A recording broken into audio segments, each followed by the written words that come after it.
दोस्तों अगर आप भी अर्शदीप सिंह को टी20 का सबसे खतरनाक गेंदबाज मानते हैं तो वीडियो को लाइक जरूर कीजिएगा।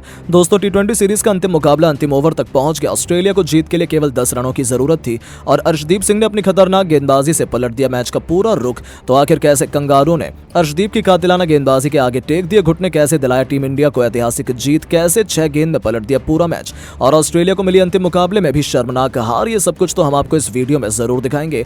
लेकिन उससे पहले आपको क्या लगता है, मुकेश कुमार और अर्शदीप सिंह में से कौन है टी20 का सबसे खतरनाक गेंदबाज? नीचे कमेंट करके जरूर बताइएगा। दोस्तों भारत और ऑस्ट्रेलिया के बीच टी20 सीरीज का अंतिम मुकाबला बेंगलोर के चिन्नास्वामी स्टेडियम में खेला गया। इस मुकाबले में भारतीय टीम ने पहले बल्लेबाजी करते हुए ऑस्ट्रेलिया के सामने केवल 160 रनों का छोटा स्कोर लक्ष्य में दिया। कंगारू बल्लेबाजों को यह स्कोर हासिल करना कोई कठिन काम नहीं था, क्योंकि बेंगलोर के मैदान पर यह स्कोर बड़ी आसानी से बन जाते हैं और ठीक वैसा ही मैच में चल रहा था। जब लक्ष्य का पीछा करने उतरे ऑस्ट्रेलिया बल्लेबाज भारतीय गेंदबाजों की जमकर धुनाई कर रहे थे, पहले ही ओवर से टूटकर प्रहार कर रहे थे, लेकिन भारतीय गेंदबाज भी इतना आसानी से हार मानने वाले नहीं है। मुकेश कुमार ने टीम इंडिया को पहला विकेट दिलाया और फिर रवि बिश्नोई ने अपनी कमाल की फिरकी से 2 और बल्लेबाजों को पवेलियन का रास्ता दिखा दिया। हमारे भारतीय गेंदबाजों ने 129 रनों के स्कोर पर 7 बल्लेबाजों को पवेलियन का रास्ता दिखा दिया था, लेकिन अंत में मैथ्यू वेड और नॉर्थन एलिस बल्लेबाजी कर रहे थे और भारतीय गेंदबाजों ने भी कमाल की गेंदबाजी करते हुए मैच को अंतिम ओवर तक पहुंचा दिया। टीम इंडिया कोई मुकाबला जीतने के लिए 3 विकेट की जरूरत थी, लेकिन वहीं ऑस्ट्रेलिया बल्लेबाजों को जीतने के लिए केवल 10 रनों की दरकार थी।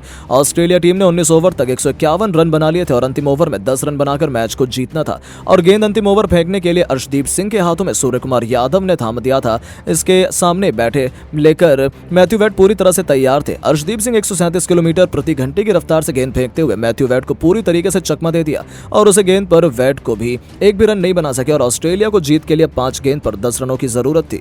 एक बार फिर अर्शदीप सिंह 142 किलोमीटर प्रति घंटे की रफ्तार से गेंद को फेंकते हुए मैथ्यू वेड को पूरी तरह से चकमा कर दिया और वो गेंद अर्शदीप सिंह ने बेहद ही खतरनाक यॉर्कर डाला था, जिस पर मैथ्यू वेड एक भी रन नहीं बना सके और अब भी ऑस्ट्रेलिया को जीत के लिए 4 गेंद में 10 रन की जरूरत थी। स्टेडियम में बैठे दर्शक अर्शदीप सिंह के नाम के नारे लगा रहे थे, चारों तरफ जश्न का माहौल था। भारतीय खेमा भी गेंदबाज की खतरनाक गेंदबाजी देखकर तालियां बजा रहा था। तीसरी गेंद लेकर एक बार फिर अर्शदीप सिंह मैथ्यू वेड का सामना करने के लिए तैयार थे। इस गेंद को भी अर्शदीप सिंह ने 144 किलोमीटर प्रति घंटे की रफ्तार से गेंद को फेंका और वेड ने उस गेंद पर छक्का लगाने की पूरी कोशिश की, लेकिन वो बीच मैदान में श्रेयस अय्यर को अपना कैच दे बैठे और टीम इंडिया को बहुत बड़ा विकेट मिल गया, जिसके बाद स्टेडियम में जश्न का माहौल छा गया और टीम इंडिया इस मुकाबले को यहीं से जीत लिया। अभी भी ऑस्ट्रेलिया को जीत के लिए 3 गेंद में 10 रनों की जरूरत थी।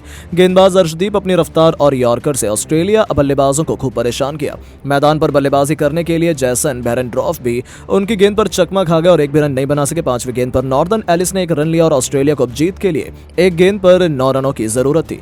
अर्शदीप सिंह इस अंदाज में एक बार फिर अंतिम गेंद फेंककर टीम इंडिया को शानदार जीत दिला दी और भारतीय टीम इस मुकाबले को 6 रन से अपने नाम कर लिया।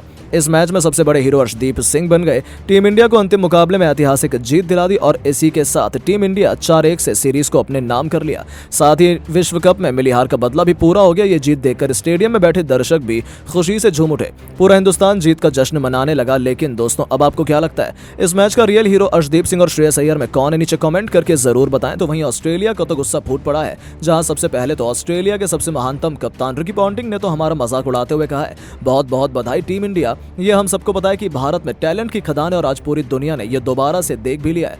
आप लोगों को ये जीत जमकर सेलिब्रेट करनी चाहिए। हालांकि हमें तो इससे कोई फर्क नहीं पड़ता है, क्योंकि वर्ल्ड कप तो हमारे ही पास है और इतिहास में लोग विश्व कप की ट्रॉफी याद रखेंगे, ना कि किसी छोटी मोटी टी20 सीरीज। ऐसे में आप लोग इस जीत को सेलिब्रेट करना ना भूलिएगा, आपके लिए यह बेहद जरूरी था। तो केवल वही नहीं, उनके अलावा ऑस्ट्रेलिया के टी20 वर्ल्ड कप विनिंग कप्तान एरॉन फिंच का कहना है कि भारतीय टीम ने लाजवाब प्रदर्शन किया, इसमें कोई शक नहीं है। इसलिए कहा जाता है कि टीम इंडिया से टक्कर लेना कभी भी आसान नहीं होता। फिर भी हमारे खिलाड़ियों ने जज्बा अच्छा दिखाया, हर मुकाबले में लड़ाई की। ये एक पॉजिटिव इंटेट था। अंत में केवल जीत और हार मायने रखती है। ऐसे वर्ल्ड कप हमें जीतना और टीम इंडिया केवल कोशिश करती रह गई। खैर, पुरानी बात को याद करने का कोई मतलब नहीं, लेकिन यदि इस जीत का कोई असली हीरो है तो वो आखिरी ओवर में अर्शदीप सिंह थे। Well done India. यहाँ तक कि अब धोनी के अच्छे दोस्त माने जाने वाले शेन वॉटसन का कहना है कि मुझे पहले ही पता था कि भारतीय टीम यहाँ टी20 ये सीरीज जीत लेगी। वर्ल्ड कप की बात अलग है, लेकिन बायलैटरल में भारत का कोई मुकाबला नहीं है, तभी तो वो दुनिया में नंबर 1 टीम है। हम भारत की बी टीम से हारे हैं। खैर, हमें उससे कोई खास फर्क भी नहीं पड़ रहा है, क्योंकि ये हमारे लिए केवल एक प्रैक्टिस की तरह है। हालांकि भारत के कॉन्फिडेंस के लिए ये बेहद जरूरी था। मैं खुश हूं कि टीम इंडिया जीती है। बहुत बहुत बधाई हो यंगस्टर्स, आपने कमाल का खेल दिखाया है। सभी आपसे इंप्रेस है। तो वहीं अंत में ऑस्ट्रेलिया के महानतम खिलाड़ी माने जाने वाले एडम गिलक्रिस्ट का भी यही कहना है। उन्होंने कहा कि मुझे टीम इंडिया खूब पसंद है। आपने देखा ये केवल बच्चे थे, कोई डेब्यू कर रहा था तो कोई केवल अपना दूसरा, तीसरा या फिर चौथा मैच खेल रहा था। लेकिन उन्होंने ऐसा बेहतरीन प्रदर्शन किया कोई बता ही नहीं सकता है। ये इंडिया की ए टीम थी या बी टीम, तभी तो भारत तीनों फॉर्मेट में नंबर 1 है। उन्होंने अपने क्रिकेट को इतना बेहतरीन कर लिया। रिंकू सिंह, सूर्या, अर्शदीप, यशस्वी सभी कमाल के थे। उनकी जितनी तारीफ की जाए उतनी कम है, लेकिन उन्हें ज्यादा खुश नहीं होना चाहिए। वो खेल को खेल की तरह लें तो ज्यादा अच्छा रहेगा, क्योंकि हमेशा वही नहीं जीतेंगे। तो दोस्तों सच में इन ऑस्ट्रेलियाई दिग्गजों ने जो कहा है उनकी बातों ने तो हर किसी को हैरान कर दिया। लेकिन अब आपको क्या लगता है कि कौन था टीम इंडिया की जीत का सबसे बड़ा हीरो? नीचे कमेंट करके जरूर बताइएगा। लेकिन दोस्तों सीरीज जिताकर अब 4-1 से ना सूर्य कुमार यादव बहुत भावुक हो गए और अपने बयान में रिंकू से लेकर रोहित शर्मा पर और अक्षर पर भी कुछ ऐसा कह गए कि सुनकर आप भी भावुक हो जाएंगे। आपको बताएं दोस्तों, फाइनल के बाद ऑस्ट्रेलिया के खिलाफ सीरीज जीतकर बदला पूरा करने पर सूर्या ने कहा, ये जीत केवल मेरी नहीं बल्कि पूरी टीम की है। इनफैक्ट हम 140 करोड़ भारतीयों की है जिन्होंने फाइनल में भारत को हारता हुआ देखा था।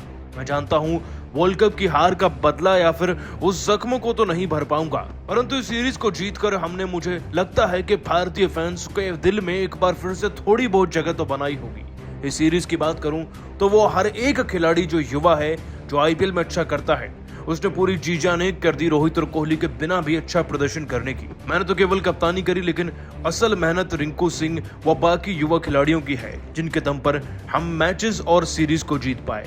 और आज के मैच में भी रवि बिश्नोई हो, रिंकू सिंह हो या फिर अक्षर पटेल, सबके एकजुट प्रदर्शन ने ही हमें विजयी बनाया है। आज भावुक हूं कि रोहित भाई टीम के साथ नहीं हैं, लेकिन अगर होते तो मुझसे ज्यादा वो दोगुना खुश होते, क्योंकि भारत की जीत में ही उनकी खुशी छुपी है। इसीलिए कप्तान के तौर पर यह जीत उनके कदमों में समर्पित करना चाहूंगा और अपने भारतीय फैंस के नाम भी। अगर आगे मौका मिला तो देश को ऐसे ही जिताऊंगा। साथ ही दोस्तों सूर्य कुमार यादव ने जीत के बाद जो रिंकू को ट्रॉफी दी ना, उस पर भी उन्होंने अपने शब्दों में कहा, मुझे लगता है कि रिंकू वो उभरता हुआ सितारा है, वो फिनिशर है जो कहीं ना कहीं MS धोनी और युवराज सिंह जैसे खिलाड़ियों की मुझे याद दिलाते हैं। यकीनन तौर पर उनका दर्जा वो तो नहीं है, लेकिन आने वाले वक्त में वो भारत के लिए एक ऐसे फिनिशर साबित होंगे जो हमें हर एक मैच में मदद दिलाएंगे, हर एक मैच में जीत दिलाएंगे, क्योंकि हमें एक फिनिशर की ही तलाश है और वो रिंकू पूरी कर सकते हैं।